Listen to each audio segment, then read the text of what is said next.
কোন গোপনে মন ভেসেছে ধারাবাহিকের নতুন পর্বে দেখা যায় যে সবাই যখন চিন্তিত নিজেদের সম্মান বাঁচানো নিয়ে, তখন কিন্তু শ্যামলী কিছু একটা বলতে চাইলে তাকে থামিয়ে দিতে দিশা বলে, সব বিষয়ে তোমাকে কেন কথা বলতে হবে বলো তো?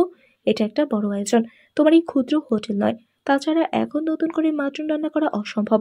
অরুণা বলে, আসলে মাটনটার স্বাদ এতটাই ভালো হয়েছে যে মানুষজন বেশি বেশি করে খেয়েছে, আর লোকজনও কিছু বেশি হয়েছে।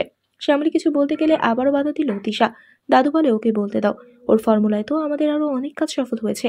শ্যামলী বলে, সবজি ডাল এবং তার সাথে অন্যান্য পদের খাবার একটু বেশি বেশি খাওয়াতে হবে। পেট ভরে গেলে মাংসটা একটু কম খাবে।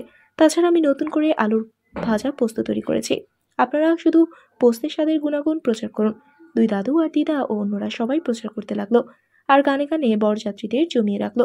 সবকিছু সুন্দরভাবে পরিবেশন শেষে মাটন আর অবশিষ্ট থেকে যায়।